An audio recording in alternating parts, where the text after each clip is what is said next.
Hello everyone, thank you for joining us. I'm Nick Vinzan. And I'm Aliyah Shahid. We begin tonight with breaking news. Senator John McCain has died. The senator's office says he died shortly before 4:30 this afternoon after serving his country for more than 60 years. News 4 Tucson's John Overall has more. John McCain wasn't born in Arizona. In fact, he didn't even grow up here. But when he moved to the state in 1981, after meeting and marrying his second wife, Phoenix schoolteacher Cindy Lou Hensley, Senator McCain embraced Arizona wholeheartedly. McCain first entered the national spotlight as a Navy fighter pilot during the Vietnam War. He was shot down and captured by North Vietnamese forces and held as a prisoner of war for more than 5 years. After retiring from the Navy, he joined his father-in-law's business, a Phoenix beer distributorship, but that was not his calling. In 1982, McCain ran as a Republican in Arizona's 1st Congressional District, and his political career was off to a successful start. 2 years later, he and Cindy had their first child together, daughter Megan, followed 2 years later by son John Sidney, and in 1988 by son James. In 1991, Cindy brought an abandoned 3-month-old girl from Bangladesh, needing medical care, to the United States. The McCains adopted her and named her Bridget. McCain's Senate career began in 1986, succeeding longtime Arizona fixture Barry Goldwater, giving McCain a stronger voice for Arizona voters on issues like immigration and the border, which he toured often. I just watched an intercept of some people that came across the border.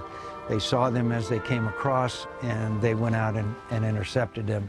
And I'm sure that that was not rehearsed. The senator became an outspoken defender of Arizona SB 1070, the 2010 anti-illegal immigration state law that sparked national controversy.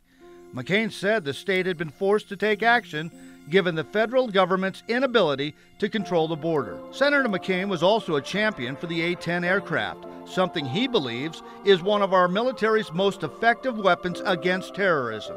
An aircraft stationed right here at Davis-Monthan Air Force Base. You saw and heard the story of us taking out all the fuel trucks that ISIS had. That's A-10s. So I'm glad we overrode the Air Force, and the A-10 will be in operation for quite some time, I'm happy to say.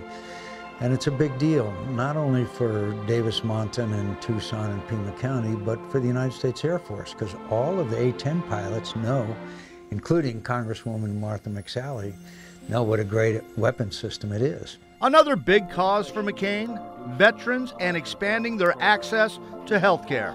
He was among a group of lawmakers behind the Care of Veterans Deserve Act of 2016. This after a nationwide scandal, first uncovered at the VA in Phoenix, shed light on mismanagement and patient deaths in the healthcare system. But there still has not been the accountability that is absolutely necessary.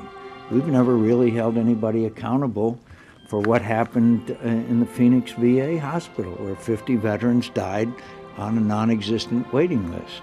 The bill, in part, opens a choice option to all veterans eligible for VA care, removing restrictions on time and distance.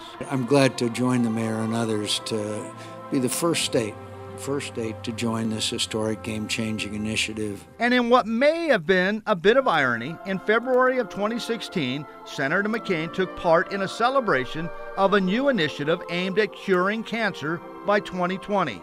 Moonshot 2020 will create a network of doctors and hospitals across the country, with Phoenix taking the lead. It would be nearly a year and a half later that McCain would start his own cancer treatment in Phoenix at the Mayo Clinic. John McCain served 6 terms in the Senate, and whether you voted for him or not, there is one thing most can agree on.